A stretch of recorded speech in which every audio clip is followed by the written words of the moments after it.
kinda sorta have a Yoshi for Switch video on the channel.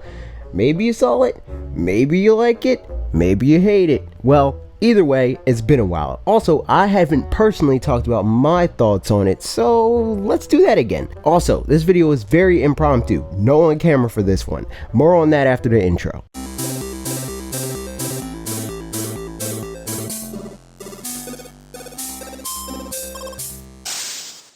Logan's going through some stuff this week, but I did not want to leave you guys without a Tuesday video. So I'm going to pull in E3 2018 and double up on my videos. This video will have to be shorter because I still want to dedicate most of my time and effort to my actual video. Still going up Thursday at 4 p.m. Eastern time. This video will, as a result, be a bit more freeform, a bit more stream of consciousness, a bit less fact driven. So keep in mind, a lot of this is definitely my opinion, as always, but more so here. But I digress. Yoshi has been a strange beast, literally and figuratively, since its prime back in the days of the original Yoshi's Island. That game was a platforming tour de force, pushing 2D platforming to its limits, or what were 2D platformers' limits back in 1996 when it came out. Since then, we've gotten various levels of what made that game special and subsequent Yoshi games on several platforms. Some were quality games that were fun enough and everything, all the while, in my opinion, feeling lackluster when viewed as a part of a franchise that started off on such a high note. Granted, that could be a result of a number of factors that I could never quite pinpoint. Maybe that's on me. Maybe it just wasn't what I was looking for at the time. Maybe those games had delays that unfairly painted them as a bigger endeavor than it actually was intended to be.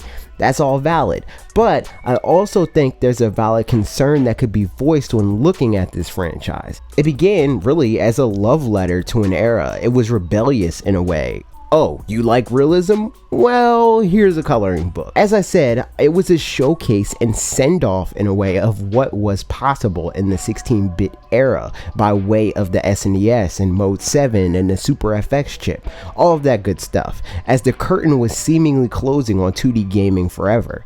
But more than anything, it felt new and filled to the brim with ideas. So many ideas that many levels threw several intertwining ideas at you at once.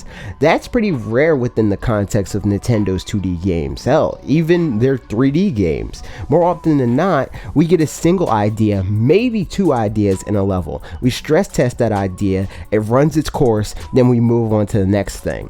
Yoshi's Island had a different approach wherein so many of those ideas would be bunched up into the same level and they worked together in such a way that you always felt like the game was flipping on its head. The Nintendo Switch Yoshi game being pushed to 2019 honestly gave me hope. I now have hope that Nintendo is approaching this game with the same renewed vigor as the original Yoshi's Island. This desire to inject the magic that was ever present during the peak of a beloved series. We talk about this concept so much on this channel, and that's because it's true. Franchises inevitably get to a point where the creators say to themselves, people really like this, let's do it again, but like different, but like not too different, which I feel dooms a project to being a step down from the original. That pressure isn't there with the original project. They just wanted to make something fun, something good, and something new. When you're being derivative, you want to surpass a moving arbitrary target, all the while being sure to make clear to your audience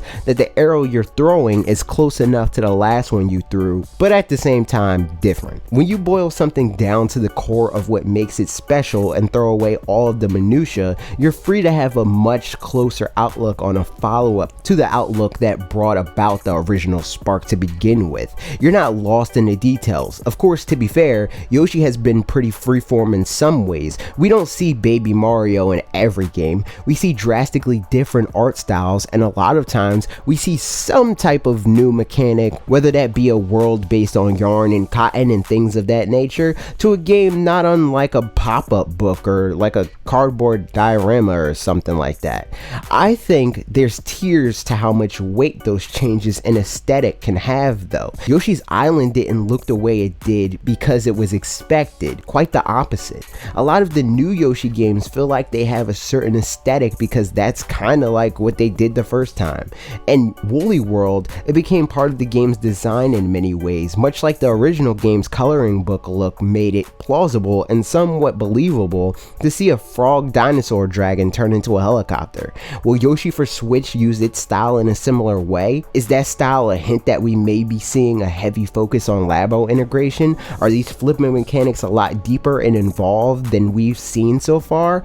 Will this mean that rather than trying to ape the Yoshi's Island design philosophy again, we'll see them go on the other end of the spectrum and use one major design concept and push that to its limit throughout the duration of the game? I think the answer to all of these things could be the thing that make Yoshi for Switch a deeper game than a lot of us realize, especially the people that are unfortunate enough to write games like this off as quote kids games, which like, no, show me one place where Nintendo said Yoshi was only for kids. Again, I digress. I think this delay could have been the result of an increase of scope. I think this delay could take this game from a 70 on Metacritic to an 85. I hope we know for sure soon. But those are my thoughts. What do you think Yoshi for Nintendo Switch will end up being like? When do you think we'll see it come out? Let me know that and more in the comments down below. Like in the discussion, like the video and share it with a friend that's been waiting for Yoshi for Switch or forgot that it existed. Check out our website fanatixfour.com for exclusive content you won't see here. And if you haven't already, make sure to subscribe and ring the bell to be notified of new videos like this every Tuesday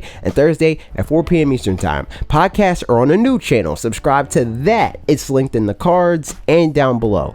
Those are every Saturday, same time. Okay, that's it for me. See you next week.